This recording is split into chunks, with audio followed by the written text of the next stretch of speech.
and pressed into its surface over 5,000 years ago, is the first attempt any human being ever made to turn thought into symbol.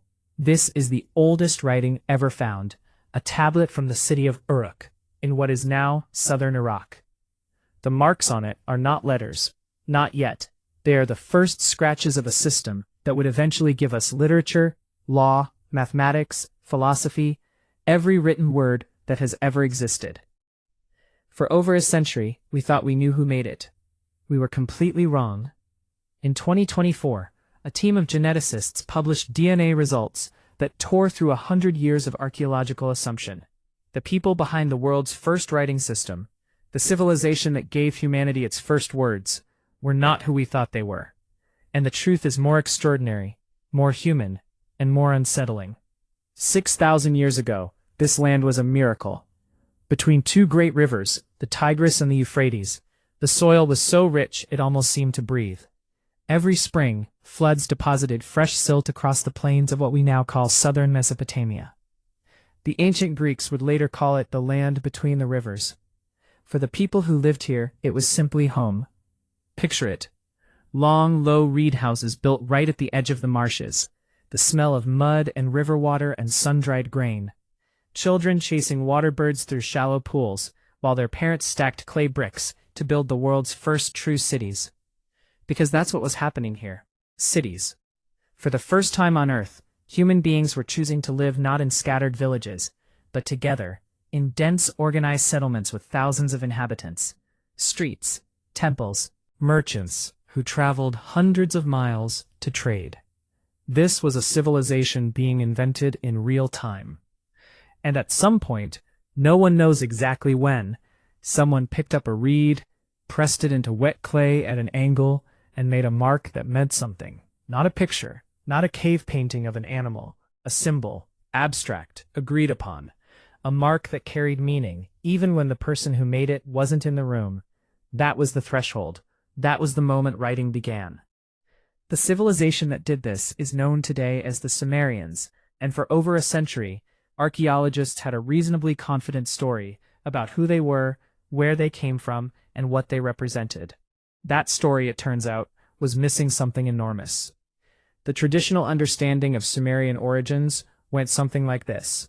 Southern Mesopotamia was settled by waves of farming communities, migrating into the region over thousands of years. These communities merged, grew, and eventually gave rise to the Sumerians, a people whose culture, language, and innovations were essentially a local development. A story that began and ended in the same river basin. It was a clean story, and the archaeology seemed to support it. But archaeologists had noticed something strange for decades, something that didn't fit. Beneath the Sumerian cultural layers, there is an earlier period, a longer, older phase of settlement in southern Mesopotamia called the Ubaid culture. These people built the first temples. They traded across hundreds of miles.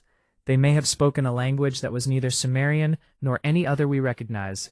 And then, around 3,800 BCE, the Ubaid period ends. The Uruk period begins, and suddenly, explosively, we have writing, monumental architecture, the first true urban centers. The question that haunted archaeologists was simple. Where did the Ubaid people come from? And what happened to them? For a long time, there was no way to answer that. Languages leave no physical trace, but ancient DNA changes everything. And what geneticists extracted from skeletal remains in this region, spanning thousands of years, revealed something that no one had predicted. The population of ancient Mesopotamia was not a single, continuous group of people who gradually built civilization on their doorstep. It was the result of a deep ancient migration from a place no one expected, a movement of people that had been completely invisible in the archaeological record. But the thing that changes everything comes later. Because the DNA doesn't just tell us where these people came from. It tells us what happened to them, and that part of the story is the one that will stay with you. So what does ancient DNA actually tell us, and how do scientists read the genetics of people who died 5,000 years ago? Think of it like this. Every cell in your body contains a full copy of your genome, your complete genetic instruction manual. Most of it is identical to every other human being on Earth. But scattered throughout that genome are tiny variations, single-letter differences in the code, mutations that emerged as specific ancestral populations and got passed down through the generations. Scientists call these markers, and by comparing the markers in ancient bones to the markers in other ancient and modern populations, geneticists can build a picture of who was related to whom, like a family tree drawn in chemistry, rather than names. The team analyzed skeletal remains from sites across the ancient Near East, including some of the earliest urban centers in what is now Iraq and Iran. When they compared the genetic profiles of people from the Ubaid and early Uruk periods against other ancient populations, something remarkable emerged. A significant portion of the ancestry of the people who built the world's first cities, the people in whose culture writing was born, traced back to populations from the Eastern Fertile Crescent, and beyond that, to groups with genetic connections reaching toward ancient Iran and possibly further into Central Asia. This was not the local, in-place development that the traditional model assumed. These were people who had moved, carried their genetics, and perhaps their ideas across vast distances into the river plains of southern Mesopotamia. Now here's where it gets even more layered, because ancient DNA also tracks what happens to populations over time. And the genetic evidence shows that the earliest inhabitants of southern Mesopotamia, the people with the deepest roots in that region, were gradually mixed with, and in some areas replaced by, these incoming populations. It was not a conquest in any dramatic sense. It happened slowly, over centuries, through trade, intermarriage, movement of ideas and people, the kind of slow cultural blending that leaves almost no trace in the archaeological record. But it leaves a trace in bones. And around the 10-minute mark of this investigation, right when the science started to seem settled, the researchers found something that reset the entire conversation. Because when they looked at the DNA of people from the later Sumerian period, the people who were actually building the ziggurats, writing the first literature, creating the first legal codes, the genetic signature had shifted again. A new ancestry component had entered the picture, one that traced back to populations in the northern Levant and Anatolia, what is now Syria and Turkey. The world's first civilized population was not one people. It was a layered accumulation of migrations, a palimpsest of human movement, written in genetics rather than stone. And the people we have always called the Sumerians, the people in whose culture writing was born, were themselves the descendants of people who had arrived, mixed, and transformed what they found. Set aside the genetics for a moment. Think about the human beings these bones belong to. Somewhere in the generations between the Ubaid farmers and the first Sumerian scribes, there were people living through an extraordinary transformation. A world that had once been organized around the harvest and the flood season was reorganizing itself into something no human society had ever attempted: bureaucracy. The problem of counting thousands of jars of grain when your empire grows too large for any one person to hold in their head. That is almost certainly what writing was first invented to solve. Not poetry, not history, not prayer, accounting. The earliest tablets from Uruk are records of commodities. So many jars of beer, so many sheep. The first written words in human history are essentially spreadsheets. And now imagine that the people who invented this system were themselves a mixture. The descendants of migrants who had arrived generations before. People who carried in their genes the traces of populations from the Iranian plateau and beyond. People who had walked or traveled by boat across landscapes we can barely picture now. What did they remember about where they had come from? Did the stories of that migration persist? In songs and rituals, in the names they gave their gods? We cannot know. The language of the earliest Ubaid culture has not survived. We do not even know its name. The people who built the first temples, who established the trading networks that stretched from the Persian Gulf to the Mediterranean, their words are gone. Only their bones remain, and now, at last, their DNA. There is something deeply moving about this, and also something deeply unsettling. Because these people were not footnotes, they were not background to someone else's story. They were the architects of a transformation that would eventually produce you, sitting here, watching a video made of light. Everything that followed, every empire, every book, every law, every love letter, flows downstream from the moment one of their ancestors pressed a reed into clay and decided that a mark could carry meaning. And we almost missed them entirely. Here's what the science cannot yet tell us. and it is a great deal. We know that the population of ancient Mesopotamia was genetically layered, a blend of ancestries arriving from multiple directions across thousands of years, but we do not know whether this mixing was driven by climate, by conflict, by trade, by simple human curiosity.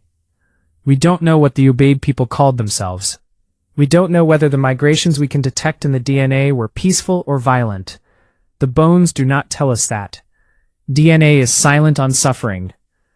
We don't know whether the people who invented writing were aware of what they were creating, whether someone at some point understood that this technology would change everything, or whether it was simply a practical tool that grew beyond anyone's imagination. And there's one question that the geneticists raised almost as an aside, that I haven't been able to stop thinking about since I first read the study. The Sumerian language is what linguists call a language isolate. It has no known relatives, no ancestor languages we can trace, no sibling tongues that share its structure or vocabulary. It stands completely alone in the ancient world. For over a century, scholars have puzzled over this. How does a language emerge with no apparent connection to anything around it? Where did Sumerian come from? The DNA study doesn't answer that question, but it makes it more urgent. If the people we call Sumerians were themselves the descendants of migrants, people who arrived carrying genetics from distant regions, is it possible that the Sumerian language arrived with them? That it is the last surviving echo of a language family spoken somewhere we haven't yet identified, somewhere in ancient Iran, or Central Asia, or beyond? We don't know, and that might be the most important sentence in this entire video. Because 5,000 years of human civilization, and we still don't know where its founding language came from. We don't know who these people truly were before they arrived at the rivers and began to build. The clay tablets survived. The DNA survived. But the full story, the story the Sumerians might have told about themselves, did not. Somewhere in the ancient Near East, there is a population that left its genetic fingerprint on the people who invented writing, and has left no other trace whatsoever. That population is still out there to be found. Go back to that piece of clay. You're holding it again. It weighs almost nothing, except now you know something you didn't know at the start. The person who made the marks on this tablet was the product of thousands of years of human movement. Their great-great-grandparents came from somewhere we can now partially trace, carried in their bones, in their genes, in the invisible chemical record that endures long after memory fails. They were migrants, or the children of migrants, or the grandchildren. And they sat down one day and decided to make a mark that would mean the same thing tomorrow as it did today. A mark that could travel beyond their lifetime. A mark that could carry a thought across time. That is what writing is at its core. An attempt to persist. To say, I was here. I thought this. Remember it. And now, 5,000 years later, thanks to a few fragments of ancient bone and the patience of geneticists, we are beginning, finally, to remember them. Not just what they built, but who they actually were. The world's oldest writing was made by people whose full story we are only now learning to read. And here's the question I want to leave you with, the one I think matters most. If the people who invented writing were themselves lost to history, erased from the story they made possible, what other civilizations, what other migrations, what other foundational moments are still invisible to us? What else is buried in the bones, waiting to be found? Leave your answer in the comments. And if this kind of story, where science reaches back and recovers what history forgot, is the kind of story you want more of, you know what to do.